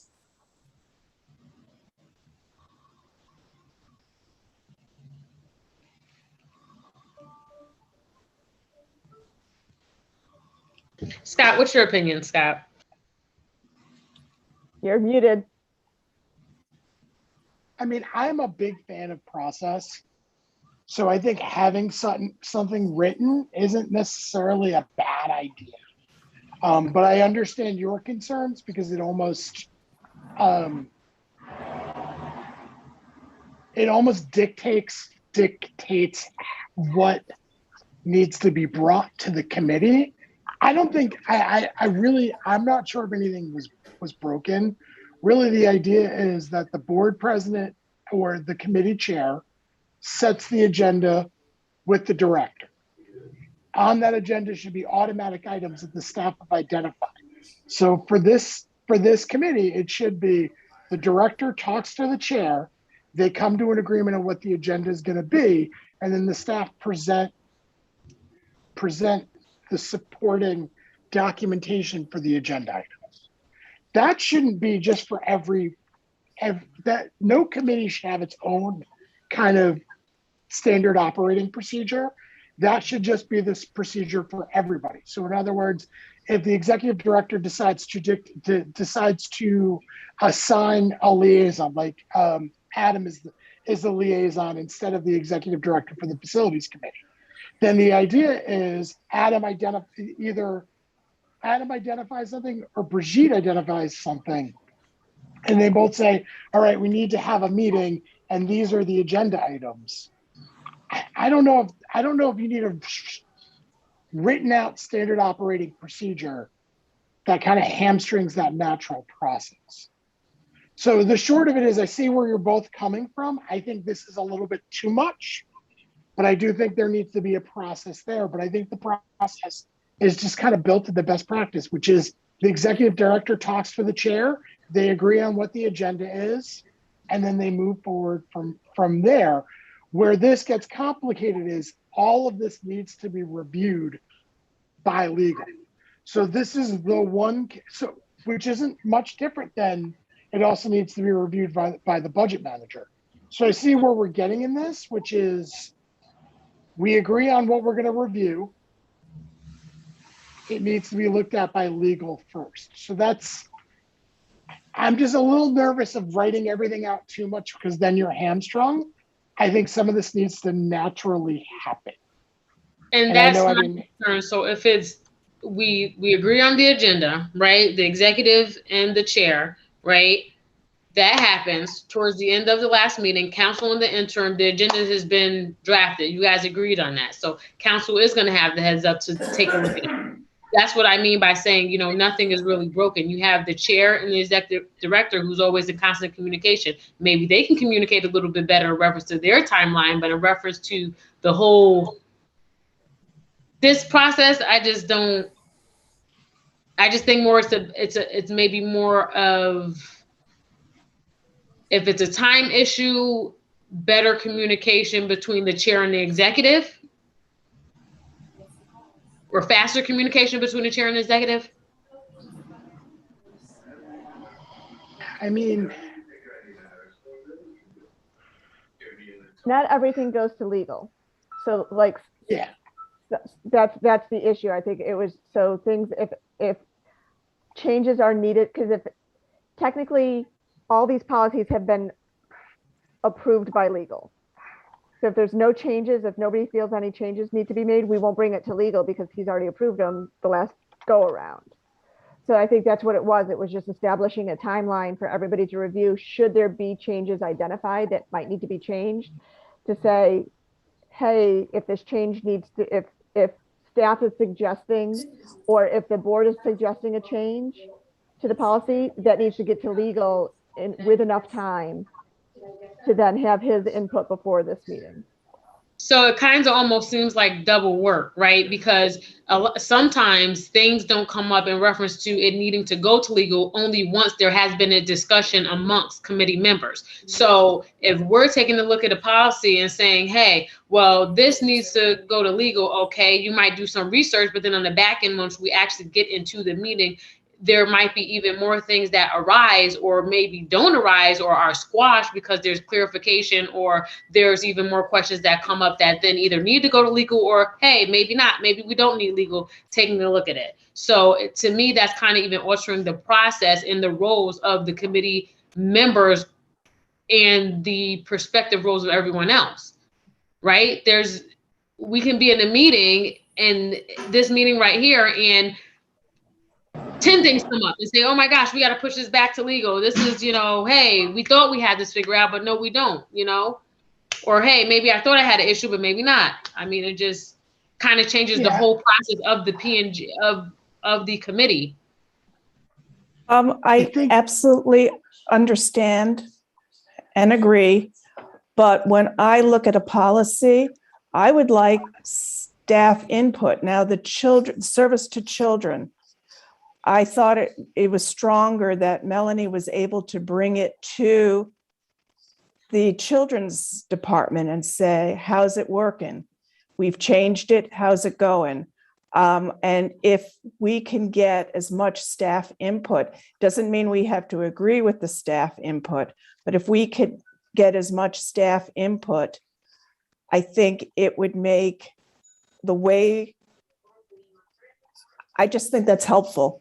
I don't disagree with the staff input. I just disagree with the process that you have there on the paper. So Melanie went to the staff and it was already previously when this policy was changed, the children one, for example, we're going to have to review this in a year because we're going to need the feedback from the staff to see if this actually is working for us, right?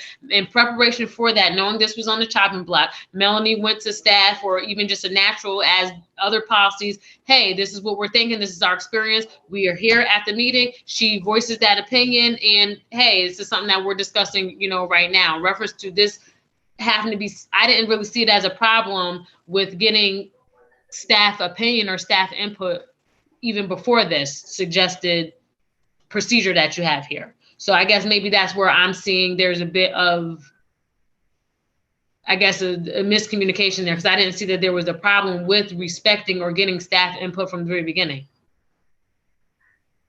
Or even them voicing their opinions or input at the meeting, at the committee meeting. And I don't think there was an issue. I think it, like I said, I keep just alluding to it, it's just solidifying a timeline to make sure that we keep with things to make sure that if there is staff input, it's provided 2 weeks before the meeting. So we have that written up for you guys. And if there's something that's brought up that, hey, this one, we're thinking of suggesting this change, whether it's the staff or it's the board, then we also have legal look at it ahead of time to say, hey, does this have any issues with any legal standings? And then it gives him time to look at it beforehand. And then should there be a time where it's like, hey, you know what, we might need legal here on site during this meeting to hash things through, it gives that the opportunity to have that person have some time to look at the thing.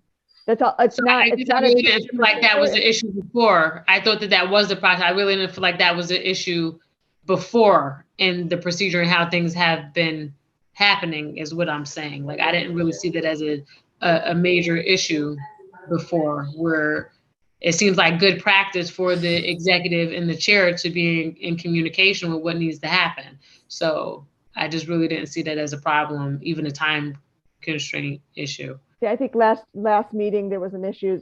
I forget what it was, but something had come up where legal. It would have been nice to have legal on site for the meeting, and it wasn't identified until too late, and so that's why that was the impetus for this. Yeah, but I think that should be the at the discretion of the chair. Exactly. And the executive director. So I have two concerns here. And I feel comfortable saying them since this is my last meeting ever. One is if you codify that everything has to be reviewed by staff, I think you are now opening up the assumption that the staff have have a say in it. And then next thing you know, when the board has to be very clear when they say staff, they're talking about administrative staff, management confidential staff, and not next thing you know, there's going to be a committee. And let me tell you, Sarah, the staff were completely against this age change when the children's policy was changed. I mean, there was a groundswell of like insurrection about this policy change. And I'll give credit to Arlene because Arlene stood her ground and was Someone's TV is like really loud. Yeah. So, we have to be very careful about the levels of responsibility. Rebecca, is that you? Can somebody turn that down? Who's that? It might be Sarah. So we have a danger there when we use the terminology staff, because we can't have all 140 of us deciding on policy. We can't even decide on lunch for staff development days. It's the administration's job to poll the staff, talk to management staff, talk to frontline staff, and get a view of the policy. But we have to be very careful when we use language of staff when we're talking about policy, because I could tell you there's some ideas that we wouldn't be fine free, and it would be kids 18 and older in the library. Those are outliers, but those are there. So we have to be careful in that. We also have to be careful in making a rigid relationship between the administration and the board. And now this is codified practice that future boards may adopt and say, well, you didn't do this. So that we have to be careful of those things. Again, this is a conversation of, for the Policy and Governance Committee, either, I can tell you that we removed Bob from all board meetings for a while. That was under Mary Ellen. And after like 5 meetings, Mary Ellen and I were like, all right, we need to bring Bob back to every meeting because Bob's also our parliamentarian. So it's either, my suggestion would either be legal representations at every Policy and Governance meeting, or leave it to when that agenda is created by the chair of the committee and the executive director, they should always ask, okay, does legal representation need to be in this meeting? I just, again, worry that once you codify, you create a document, and I'm big on SOPs. I'm big on, having these things documented. Once you start creating procedures for governance, you're setting yourself up for some difficulties in the future. Absolutely. Where you're gonna, it's literally sand in the gears when you do it that way. You got to let the administrative director, you have to let the executive director be the executive director. You got to let the board president and the chairs be board presidents and chairs. You can't make the work too mechanical. You can't make them automatons. So that's my only take on what I'm hearing.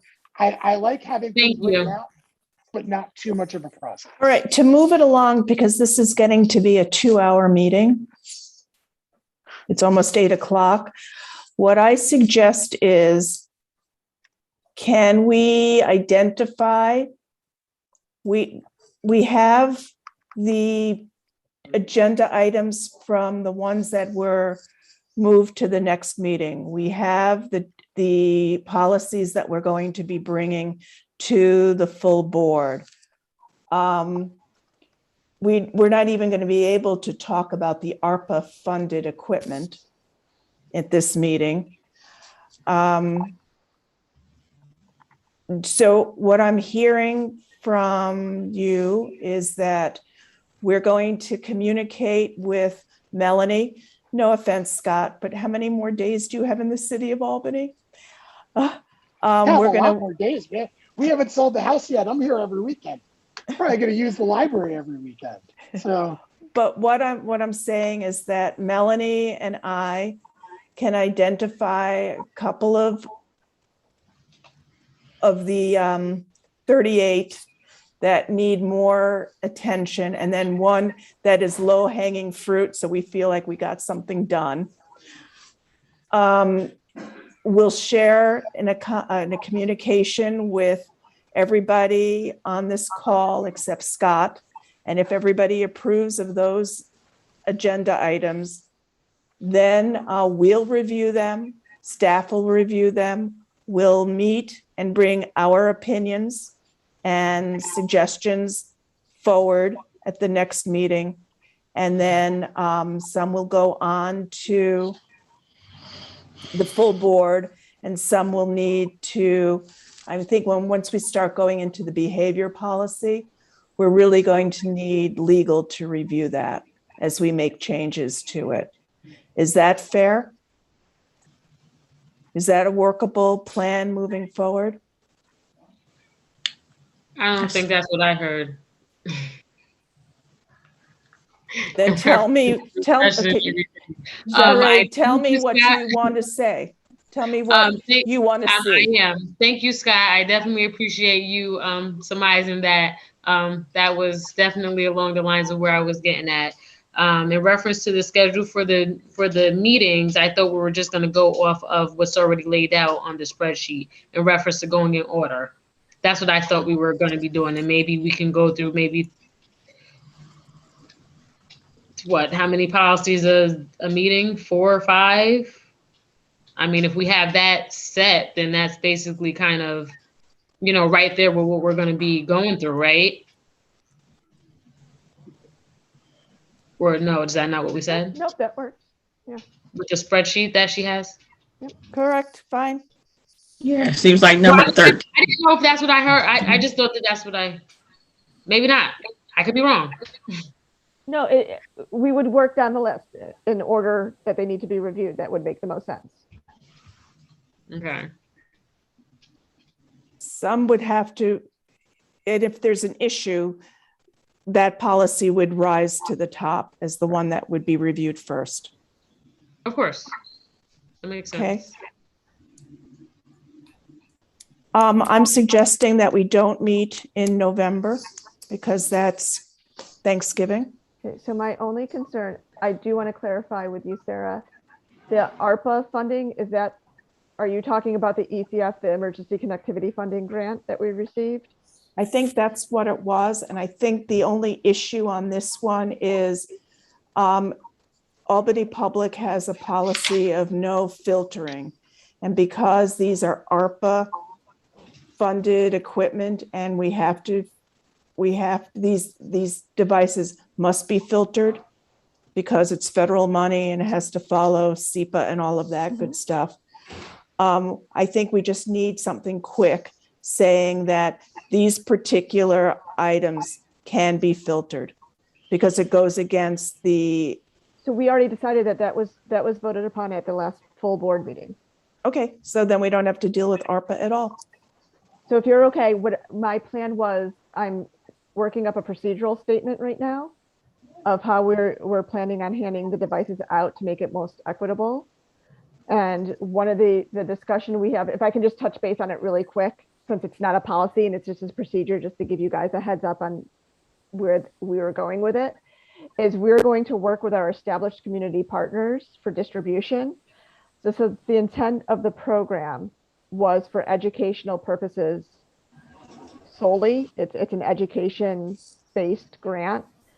We are going to work with the Albany City School District first, the Homeschooling Association, and then we are going to work down with our other community partners, the Albany Community Action Partnership, the ACAP Head Start Classrooms, Capital Region BOCES, Albany Housing Authority, Literacy Volunteers of Rensselaer County, USDRI, and RISE, and then finally the Friends and Foundation of the Albany Public Library. So that was the order that we were going to identify individuals who are in need of these units for educational purposes through the end of the program, because the end of the program is technically June 30th, 2022. So we want to try to, we received the devices today. So we're hoping to get these out into the hands of individuals as soon as possible to make the most out of this grant. But if you guys are okay with that being how we work down identifying the individuals that would need these, does that work with you guys? I would just want to see it on paper. Okay. And like I said, I'm in the process of writing up a memo on that right now. So, but we figured this way we're already working with our established partners. They can help take care of that identification of who is still in need, because I didn't think we were going to get this grant, to be in all honesty. I thought the school districts were going to get the grants and libraries were, if there was a need in the community. And from what I'm hearing, the school district is pretty well covered.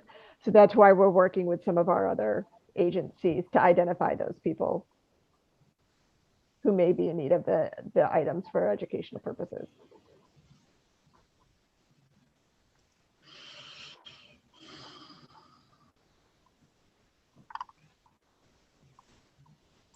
And could you share that as an informational memo in the board packet? I was planning as on well. It, yes.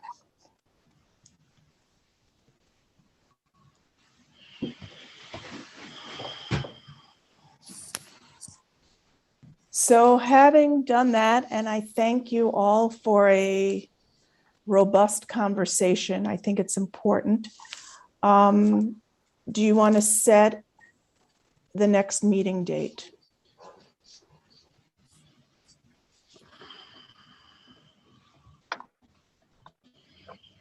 I think maybe we could hold off on that because we're saying no meeting in November, right?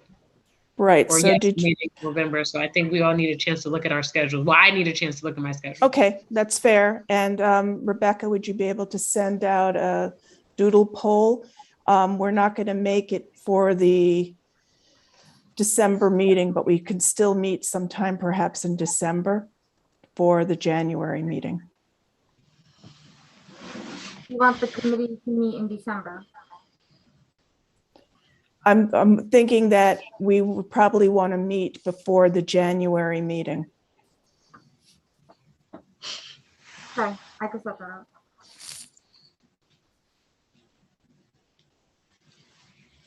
Thank you. You have to, can you send me, dates? I need something to start with. I need something to go by. Not the week of Christmas. I was thinking the week of the 13th. All right, I'll look at our schedules for the APL system as well. Okay, so I'll look at the week of the 13th and find some stuff out. What times work best for everybody? What's the earliest time you want to propose?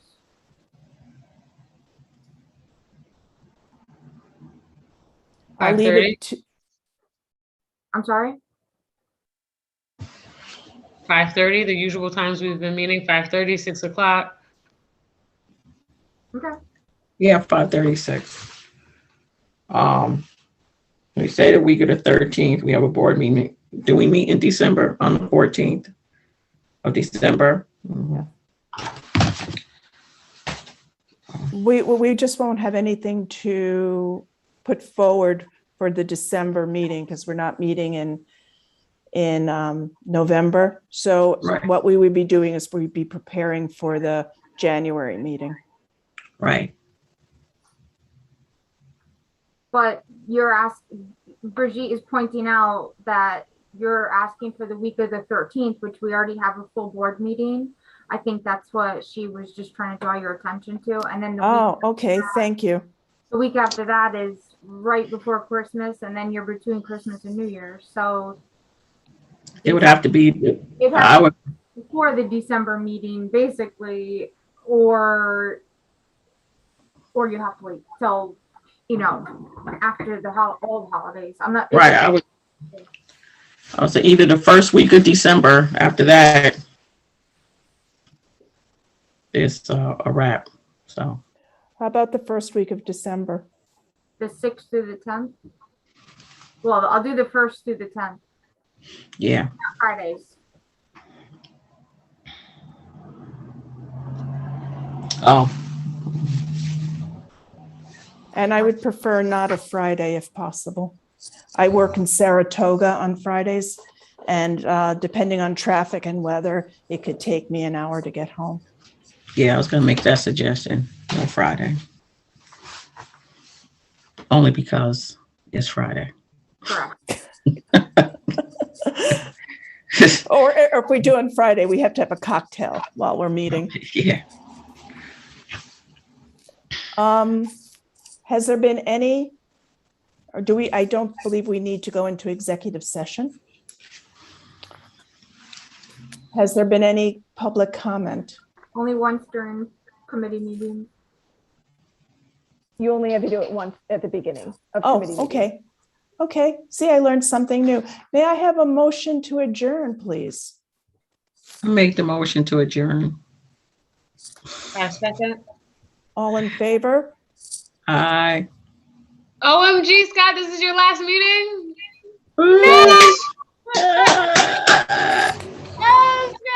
I gotta get Serranos. This is it. You don't have any more committee meetings this I week? spent my last, I came to my last committee meeting and it's P&J. So you should Yes. know how Yes, I feel about everybody. we had you last. Woo! Good, so Congratulations! my wife's texting me. She's like, "Why are you at a committee meeting?" I'm like, "Still working, still Right. responsible." Because I'm dedicated. What was I you? am. So, all right, I gotta get pizza. Yeah. Well, thank you, Scott. Okay. Appreciate you. All right, thank you. Take Joey. care. Thank you all.